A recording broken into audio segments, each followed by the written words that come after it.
Welcome back to A Time in Refinement. This is Jesse, and today I'm here with Josiah Neese. Josiah Neese, thanks for joining us. Thank you for having me. Josiah, if you could sum yourself up in 3 sentences or less, what would you give someone? Brevity is not my strength, and now I only have 2 sentences. I am a student. I am a teacher. I am a sentence of constructor of compound sentences. Nice. But I'm a college student that currently stripes roads.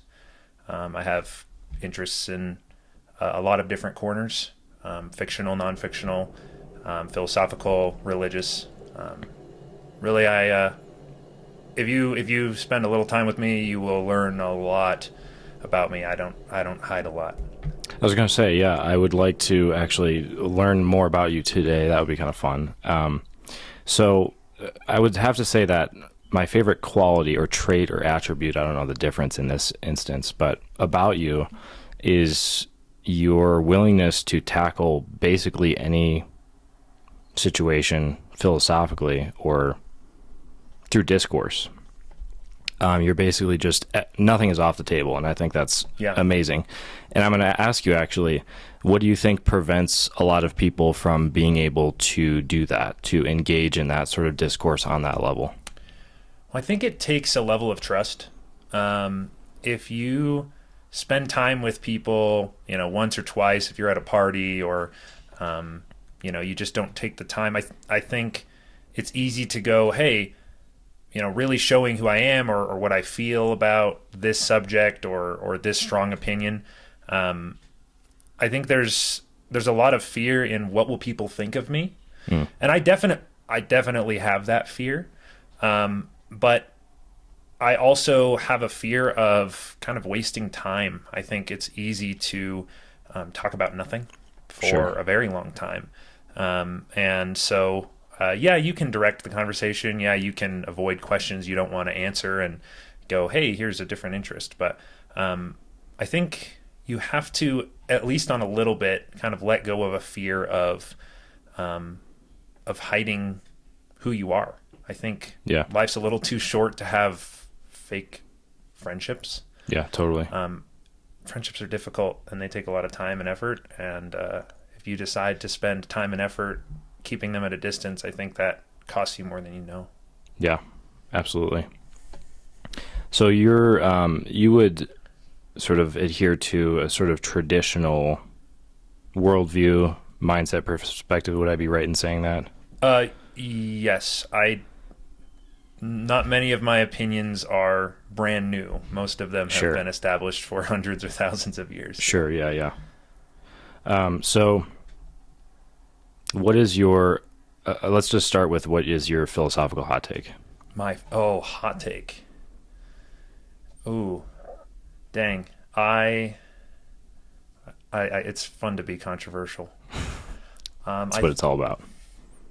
I don't actually, interestingly enough, despite saying yes to sharing my opinions online, I don't study other people's opinions a whole ton. So having a hot take, it's a little bit, you have to know what other people think. True. But I think there are way too many hypocrites in the world.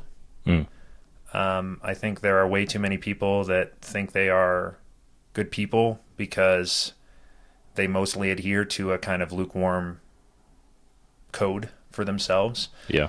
And I think if the world's going to get better, it takes people recognizing what is wrong with them, that there is something wrong with them, that there is something missing. Yeah.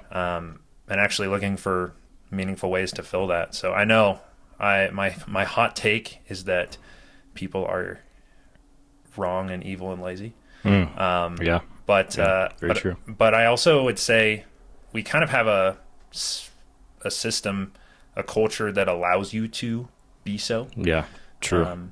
It's actually beneficial, I would say, to be able to be figuring out different aspects of your life for long periods of time. But I don't respect a lot of fence sitting for a long time. It's good to contemplate and to think actively, but kind of passively taking a back seat on what I would consider like morally significant issues. Yeah, pertinent. Yeah, Yeah. definitely. I don't know. That's not a great soundbite, but Yeah, no, I totally get that. And there is a lot of passivity in the culture now, and it's kind of like why we're here in this sort Yeah. of sinking ship in a way. people are definitely discouraged Yeah. by the news and by what's happening outside, and so they feel like they should just kind of take a have the ability to change anything or anyone, Yeah. when you can have a huge impact on an individual or a community. Yeah, okay, that's a perfect segue too. What do you think about leadership? Should someone seek out a sort of commune and sort of establish themselves as a leader?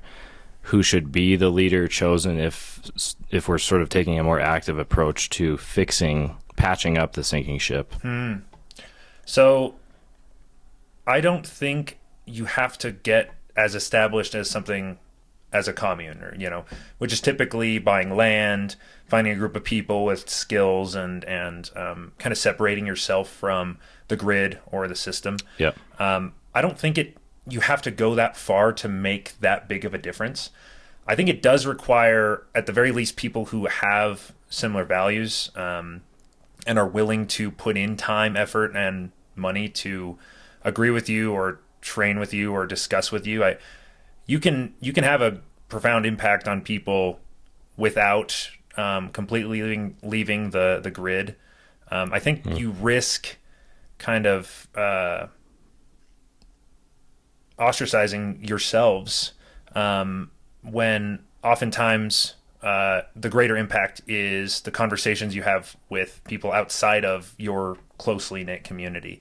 Yeah. I am less a fan of a much smaller system such as a commune, because oftentimes it's I would say kind of parasitic is maybe not the correct word, but it's very insular. Sure. Yeah. You're not going to change people's minds if they're just looking into a commune. I would say not on a large Good point. on a large scale. Yeah. Okay, so how would you go about, not that we're in it to change people's minds, but in a way we are. Yeah. What do you think a good method is for that? Like if you were to go to, say you had to be, okay, hypothetically, apocalyptic world, right? Okay, yeah. Okay, apocalyptic Josiah. You are speaking my language. Yep. This is fun. Yep. This is the fun part. Cool. So yeah, apocalyptic Josiah. A lot of the population's been wiped out. You're in charge of searching for individuals and sort of reestablishing order and eradicating, we'll just say, zombies. What would be your method of going about this? Are we talking about sorting through people that we interact with? Through people, and also the potential, a lot of the zombie shows talk about the moral issues of, potentially killing someone who's infected, stuff like that. How would you approach something like that? I think what's incredibly difficult is knowing for sure who someone is when you meet them. I think in The Walking Dead, their example is, how many walkers have you killed? How many people have you killed and why? Yeah. It brings morality to a very kind of clear, killing is what separates you from what the world before. And I would say that there are genuine reasons to seek peace with evil people. Sure. I think we don't often see that pursued as much in fiction, because it's kind of like the good guys usually win. Yeah. So why would you seek peace? Right. But sometimes it is worth it to seek peace with evil people. I would also say oftentimes people follow things they don't fully understand.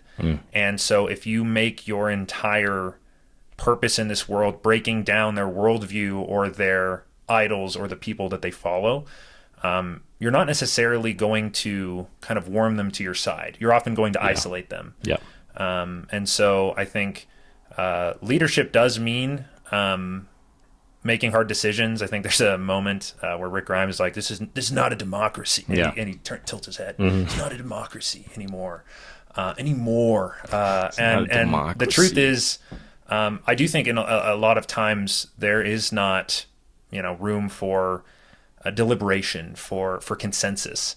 Action is fast, especially in a survival context. Yeah, I definitely. think that is kind of what separates it from perhaps modern societal governance. There are decisions that need to be made now. There are decisions that Yep. can be made tomorrow. On that train of thought, say you have your little group which you've sort of sequestered, and you're protecting them. How fast would you pull the trigger on an approaching human horde, say? It's difficult because oftentimes you have to give up a tactical disadvantage to seek an ideological exchange. Sure. If you are outnumbered, oftentimes you can use those. You see that time and time again in history, in Vietnam or in the Middle East. A force that is outnumbered can use ambushes and their knowledge of the environment to kill or stop an encroaching force. I can't see, and maybe I'm a hypocrite. Who knows? If this happens, don't find me in the apocalypse, please. But I might be a hypocrite. I might pull the trigger first, but I think you do have to make decisions like that quickly. Yeah. You ideally get the chance to see how they treat other people, or kind of the effect that they have on the environment around them. Are they being proactive in killing everything that they see? Are they seeking conversation first? Yeah. Because I can't imagine that every person that you kill, even in a seemingly evil group of people, is irredeemable, Right. or is worthy of dying. I think Yeah. there is redemption to be had for most people in this world. Yeah. And if you kill them, they're not going to have the chance. Now, they're not going to have the chance to hurt you, right? That's a Right. risk. Yeah. We talked about, Yeah. the risk of sharing an opinion of yours in a social context, but there is a risk of not leading with a gun. Yeah. It's true. And I think it's worth seeking out, because you don't know what you're missing. You just know what you're hitting. Yeah. True.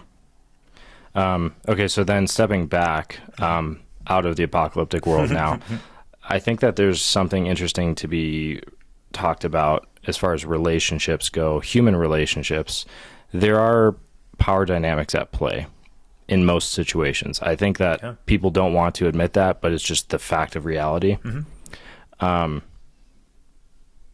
do you approach a sort of, like, what would you do to someone who is, say they're your friend, they're your good friend maybe, and they are like acting out of place. They're trying to sort of demonstrate their power over you via, whatever they use, social currency, or they send someone after you, or I don't know, talk shit about you, whatever. What are you going to do? How would you approach that person? Let's say you found out about it and it was an indirect method. So they didn't do it to you, but it was, poison in a sense. Yeah. So there is, I guess, a very fast desire to fight fire with fire as it happens, right? Like if you're being denounced in public, or someone's trying to kind of gain the social upper hand, it's easy to kind of try and take that ground as it's still in contention. Yeah. I can't think of a ton of examples where this has happened to me, but I do know that when you are fighting back in that context, you're going to say things that you regret. Yeah, totally. It's going to be hard to find common ground afterwards. Reconciliation becomes more difficult the longer you stick around.